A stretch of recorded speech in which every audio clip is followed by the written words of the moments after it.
चलिए और अब सीधा रुख करेंगे खटीमा की ओर, जहां पर सूर्य षष्ठी व्रत महोत्सव यानी कि छठ पर्व के कार्यक्रम में मुख्यमंत्री पुष्कर सिंह धामी शामिल हुए हैं। और इस बड़ी अंजनिया चारों बेटा इस क्षेत्र से निकलकर सितारगंज रोड जाना हो या टनकपुर की तरफ जाना हो, घंटों कई बार लग जाते थे। और कोई बड़ा पर्व हो, किसी दिन यात्रा निकल रही है, संगत निकल रही है या कोई अन्य कार्यक्रम हो रहा है, जुलूसों का कार्यक्रम हो रहा है, तो पूछिए ही मत, 5-5, 6-6 घंटे तक भी शहर जाम हो जाया करता था और गड्ढे बहुत हो जाते थे। ईश्वर बंसल जी यहाँ बैठे हैं, हंस रहे हैं, देख रहे हैं। इनके घर के सामने जो इनका मेन सितारगंज रोड पर घर है, कांडपाल जी वहीं पर, तो वहां कितनी धूल आती थी। पवन अग्रवाल जी होंगे तो यहाँ पर कहीं पर उनके घर में भी जो है खूब धूल भर जाती थी बाहर से, इतने गड्ढे गड्ढे हो जाते थे। आज हमारा ये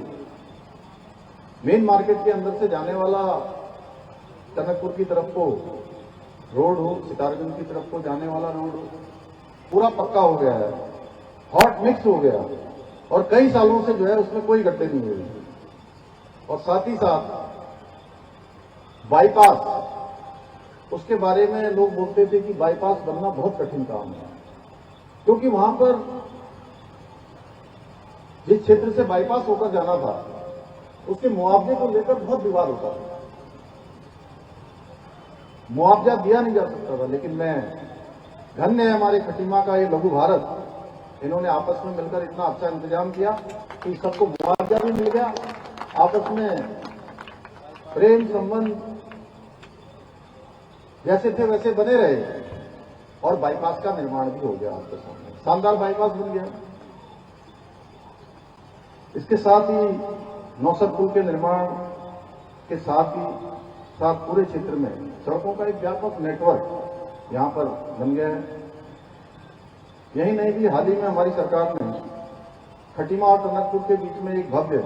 सैन्य स्मारक बनाने की भी घोषणा की है, जिस पर जल्दी ही कार्य प्रारंभ हो जाएगा।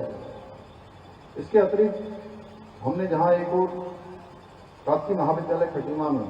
एमकॉम और एमएससी की कक्षाएं शुरू कराई थी, वहीं अन्य जो अभी ऑनलाइन कोर्सेज है, अभी पहला शुभारंभ हमने उसका यहीं हमारा जो हेमती नंदन महाबड़ा स्नातकोत्तर महाविद्यालय है, वहां अभी शुरुआत की है, जिससे कि हमारे इस क्षेत्र के रहने वाले सभी छात्र छात्राओं को उनके घर में ही रहकर